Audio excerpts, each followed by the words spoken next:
இப்போ நாம் பார்க்கக்கூடிய தலைப்பு பார்த்தீங்கன்னா ஜூன் மாதத்துக்கு உண்டான மாத பலன்களை பற்றி தான் இந்த காணொலியில் பார்த்துட்ருக்குறோம்.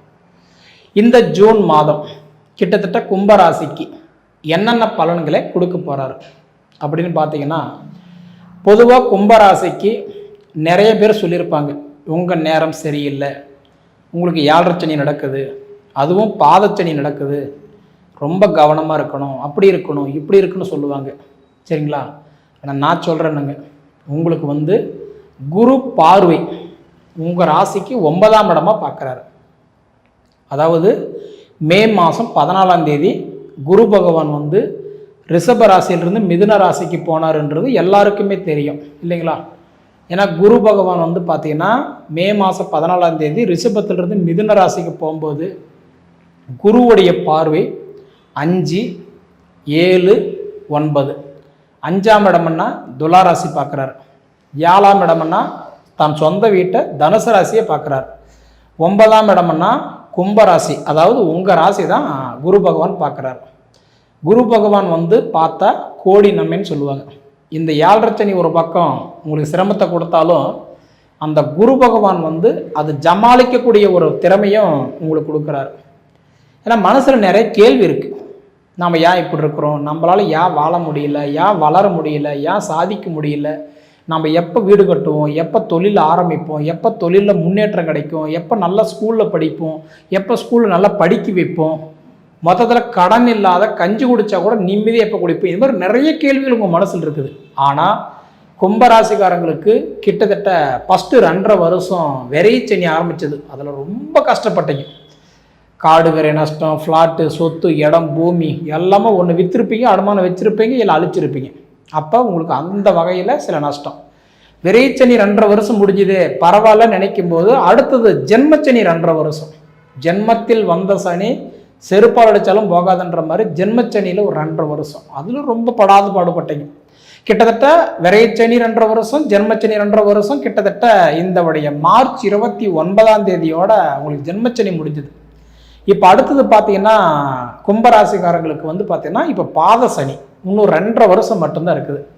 அக்யூரேட்டாக சொல்லணும் அப்படின்னா இந்த பாத சனின்றது 2027, அதாவதுன்றது பார்த்தீங்கன்னா 7ஆவது மாதம் உங்களுக்கு கிட்டத்தட்ட 6ஆம் தேதி வரைக்குமே உங்களுக்கு இந்த பாத சனி இருக்குது. இந்த பாத சனின்றது முடிஞ்சு போச்சு அப்படின்னா கண்டிப்பாக நீங்கள் நினச்ச அந்த இலக்கு நீங்கள் அடையலாம். ஆனால் அதுக்கு முன்னாடி அதாவது பெரியவங்க சொல்கிற மாதிரி தேனெல்லாம் பூசி தெருவெல்லாம் உருன்றனால ஒற்றை மண்ணு தானே ஓட்டும் அப்படின்ற மாதிரி உழைக்கிறீங்க, கஷ்டப்படுறீங்க, ரொம்ப பாடுபடுறீங்க, ஆனால் பலன் இல்லை. உழைப்புக்கு தகுந்த உயர்வு இல்லை, வயசுக்கு தகுந்த வளர்ச்சி இல்லை. இன்றைக்கி பார்த்தீங்கன்னா கஷ்டப்படுறோம், நீங்கள் ஐடியா சொல்கிறீங்க, மற்றவங்க நல்லா இருக்கிறாங்க, நீங்கள் நல்லா இல்லை. கும்பராசிக்கு அதிபதி யாருன்னா சனி பகவான். மகர ராசிக்கும் கும்பராசிக்கும் இந்த 2 வீட்டுக்குமே அதிபதி யாருன்னா சனி தான், சனி பகவான். அந்த சனி பகவான் யாருன்னா தொழிலுக்கு ஆரகன், தொழிலுக்கு அதிபதி தான் இந்த சனி பகவான். அந்த சனி பகவானே உங்களுக்கு தொழிலுக்கு அதிபதியாக இருக்கிறதுனால கும்பராசிக்காரங்களுக்கு இப்போ இடம் மாற்றம் பண்ணுறது ரொம்ப நல்லது. ஒன்று தொழில் மாறுங்க, இல்லைன்னா இடம் மாறுங்க. இது 2ல் ஒன்று மாற்றிக்கிட்டிங்கன்னா கண்டிப்பாக உங்களுடைய லைஃப் கண்டிப்பாக ஓரளவுக்கு நல்லாயிருக்கும். ஏன்னா இன்றைக்கி பூரி சொத்தில் இருக்கிறவங்களுக்கு பெருசாக பலன் கொடுக்க மாட்டார்.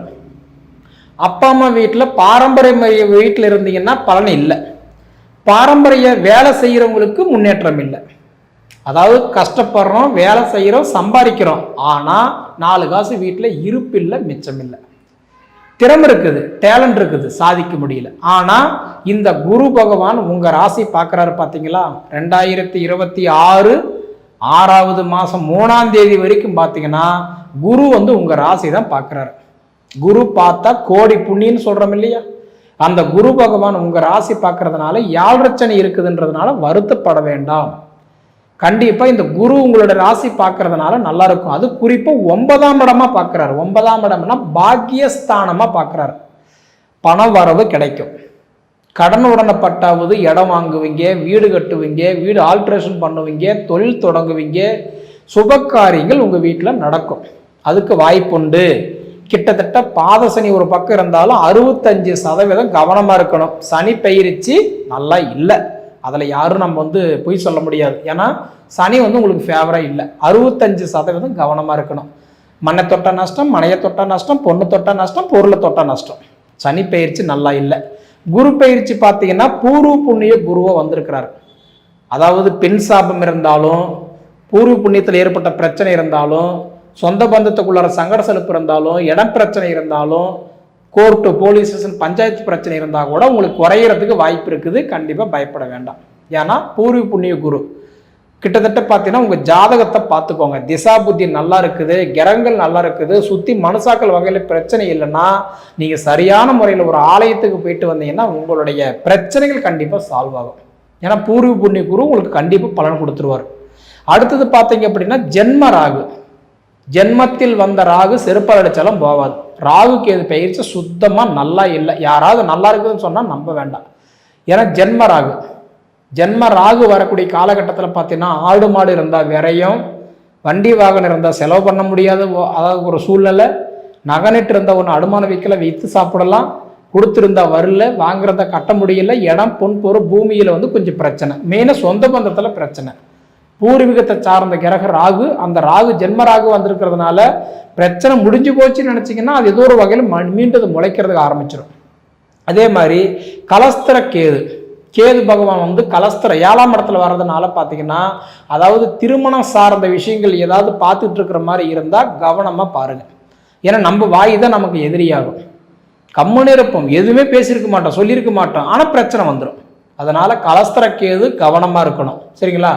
இது போக பார்த்தீங்கன்னா உங்களுக்கு வந்து உங்கள் ராசிக்கு அதிபதி சனி பகவான் 2ஆம் இடத்துக்கு போனது இப்போ நல்லது. ஜென்மச்சனியே இருந்து இப்போ குடும்பச்சனியே மாறுறதுனால கண்டிப்பாக வந்து ஒரு சின்ன பிரச்சனை இருந்தால் கூட பேசி தீர்த்துக்கிறது உங்களுக்குள்ளார நல்லது.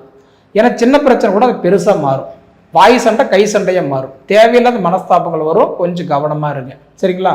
அதே மாதிரி பார்த்தீங்கன்னா குரு பகவான் உங்களுக்கு 5ஆம் இடத்துக்கு வந்ததுனால நீங்கள் முடிஞ்ச வரைக்கும் இடமோ பூமியோ தொழிலோ எதோ இடம் மாறுறதுக்கு முடிஞ்ச வரைக்கும் பாருங்கள். அது கண்டிப்பாக உங்களுக்கு நல்லது. சரிங்களா? அடுத்தது பார்த்தீங்கன்னா செவ்வாய் பகவான் 6ஆம் இடத்துல போய் நீச்சம் அடைஞ்சிட்டார். அப்படி பார்த்தீங்கன்னா 6ஆம் இடம்னா அடிமை தொழிலுக்கு 6ஆம் இடம்னு சொல்லுவாங்க. இப்போ செவ்வாய் பகவான் போய் நீச்சம் அடைஞ்சதுனால கிட்டத்தட்ட அதாவது வந்து சம்பளம் வாங்கிட்டு இருக்கிறவங்களுக்கெல்லாம் பார்த்தீங்கன்னா உங்களால் அவங்க வளர்ந்துருப்பாங்க, உங்களால் அவங்களுக்கு பேரும் புகழும் கிடைச்சிருக்கும். ஆனால் உங்களுக்கு நல்ல பேர் கிடைச்சிருக்காது, மரியாதை இருந்திருக்காது. பார்த்தும் பாவின்ற மாதிரி தான், கொடுத்தும் கொடுக்கலன்ற மாதிரி தான். அதாவது நீங்கள் இருக்கும்போது என்ன சொல்லுவாங்க, நீங்கள் இருந்து எனக்கு என்ன சாதிச்சிட்டாம்பாங்க. நீங்கள் இல்லைன்னு சொல்லும்போது நீ இல்லை அதனால நான் வாழவே முடியலை வளரவே முடியலன்னு சொல்லுவாங்க. அப்போ நீங்கள் பார்த்தும் பாவின்ற மாதிரி தான். அதனால் பார்த்தீங்கன்னா 6ஆம் இடத்துல வந்து செவ்வாய் பகவான் நீச்சம் அடைகிறதுனால கிட்டத்தட்ட பார்த்தீங்கன்னா இந்த ஜூன் மாதம் 6ஆம் தேதி வரைக்கும் கொஞ்சம் தொழிலில் கொஞ்சம் கவனமாக இருக்கு. ஏன்னா 6ஆம் தேதி அன்னைக்கு பார்த்தீங்கன்னா இன்னைக்கு செவ்வாய் பகவானும் இன்னைக்கு கடகத்திலிருந்து சிம்மத்துக்கு வராரு. அதே மாதிரி வந்து புதன் பகவான் வந்து பார்த்தீங்க அப்படின்னா இன்னைக்கு அவர் வந்து ரிஷப ராசியிலிருந்து தன் சொந்த வீட்டுக்கு மிதுன ராசிக்கு போகிறார். 6ஆம் தேதி வரைக்கும் கொஞ்சம் கவனமாக இருக்கு. 6ஆம் தேதிக்கு மேலே கண்டிப்பாக நல்லா இருக்கும். சரிங்களா? அடுத்தது பார்த்தீங்க அப்படின்னா சுக்கிர பகவான் 3ஆம் இடத்துல இருக்கிறார், தைரிய ஸ்தானத்தில் இருக்கிறார். அப்படி பார்த்தீங்கன்னா இன்னைக்கு நீங்கள் ஊருக்கெல்லாம் நல்லது பண்ணனாலும் சப்போர்ட் பண்ணனாலும் ஐடியா கொடுத்தாலும் உங்களுக்கே ஐடியா கொடுக்குறது யாருன்னா உங்கள் மனைவி தான். உங்களுக்கு மனைவியோட பலம் கண்டிப்பாக நல்லா இருக்குது. ஏன்னா 3ஆம் இடம் தைரிய ஸ்தானத்தில் இருக்கிறார் சுக்கிர பகவான். 29ஆம் தேதி வரைக்கும் பார்த்தீங்கன்னா சுக்கிரன் உங்களுக்கு தைரிய ஸ்தானத்தில் இருக்கிறது உங்களுக்கு ஒரு பலம் தான். சரிங்களா? அதனால் பார்த்தீங்கன்னா நீங்கள் வண்டி வாகனம் வாங்குறதோ மாற்றுறதோ ஏதாவது இது பண்ணுற மாதிரி இருந்தால் உங்கள் ஜாதகத்தை பார்த்துட்டு பண்ணுங்க. ஏன்னா வண்டி வாகனத்துக்கு அதிபதியே யாருன்னா சுக்கிரன் தான். சரிங்களா?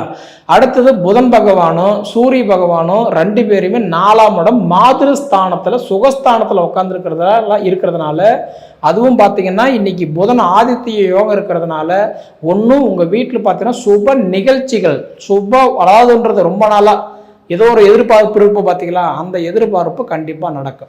மொத்தத்தில் பார்த்தீங்கன்னா இன்னைக்கு வந்து கும்பராசிக்காரங்களுக்கு வந்து வெள்ளை சட்டையில் பட்ட ஒரு கரும் புள்ளி மாதிரி இருக்கிற ஒரே ஒரு பிரச்சனை என்னன்னு பார்த்தீங்கன்னா, அதாவது நான் சொன்ன மாதிரி உங்களுக்கு இந்த உடைய யாழ்ரச்சனை மட்டும்தான்.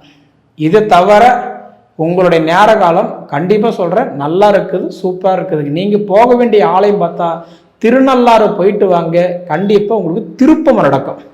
சரிங்களா? சுபவரையும் பண்ணுங்க. காசு இல்லையா கடனை வாங்கியாவது இடம் வாங்குறதோ வீடு கட்டுறதோ வீடு ஆல்ட்ரேஷன் பண்ணுறதோ கபோர்டு ஒர்க்கோ பெயிண்டிங் பண்ணுறதோ இந்த மாதிரி ஏதாவது கல்யாணம் பண்ணுறதோ சுபவரையும் பண்ணினீங்கன்னா இந்த செலவு இப்படி போயிடும். அதனால் முடிஞ்ச வரைக்கும் உங்கள் ஜாதகத்தை பார்த்துட்டு சுபவிரயம் பண்ணுறதுக்கு பாருங்கள். சரிங்களா?